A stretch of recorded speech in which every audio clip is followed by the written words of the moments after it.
Election commission ने SIR की समय सीमा जो वो बढ़ा दी है। एसआईआर प्रक्रिया की समय सीमा 7 दिन और बढ़ा दी गई है। 12 राज्यों में 11 दिसंबर तक एसआईआर प्रक्रिया चलेगी। एसआईआर के बीच चुनाव आयोग ने बड़ी सौगात भी दी है। बीएलओ सुपरवाइजर्स का भत्ता बढ़ा दिया गया है। बीएलओ का भत्ता 12,000 रुपए कर दिया गया है। इंसेंटिव बढ़ाकर 2,000 कर दिया गया है। तो देखिए, विपक्ष लगातार मांग कर रहा था कि एसआईआर की समय अवधि जो है उसे बढ़ाया जाए और इलेक्शन कमीशन ने इस बात को मान लिया। अब समय अवधि बढ़ा दी गई है। एसआईआर की प्रक्रिया अब 7 दिन के लिए और आगे बढ़ा दी गई है। 12 राज्यों में एसआईआर की प्रक्रिया चल रही है।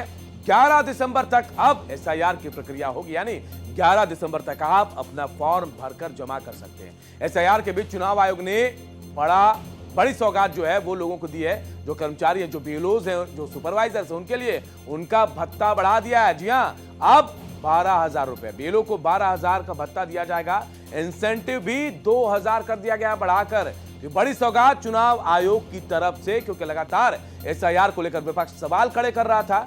लेकिन अब जो है, अब आप समझिए कि क्या हो गया है। अब एसआईआर को लेकर प्रक्रिया जो समय सीमा उससे बढ़ाई गई और उसके बाद अब उनका भत्ता भी बढ़ा दिया गया है, इंसेंटिव भी बढ़ा दिया गया है। ये तमाम चीजें हो रही हैं और बड़ी सौगात के तौर पर इसे कहा जा रहा है कि बड़ी सौगात है।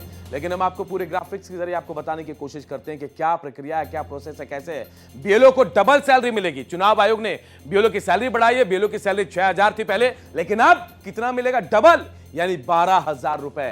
ये बढ़ाया सौगात जो है चुनाव आयोग की तरफ से बीएलओ को दी गई है। जिस तरह से परेशानियां सामने आ रही थी और सुपरवाइजर्स की भी सैलरी बढ़ाई गई है। देखिए, बड़ी सौगात के तौर पर बीएलओ की सैलरी बढ़ाई गई। 6,000 रुपए पहले सैलरी मिलती थी, लेकिन अब 12,000 मिलती है। जी हां, अब हम आपको बता रहे हैं कि कैसे सैलरी बढ़ाई गई है, कैसे सौगात चुनाव आयोग की तरफ से दी गई है और सुपरवाइजर्स के लिए भी यही व्यवस्था की गई है। उनको भी ऐसे ही दिया जाएगा। सैलरी बढ़ाई गई है।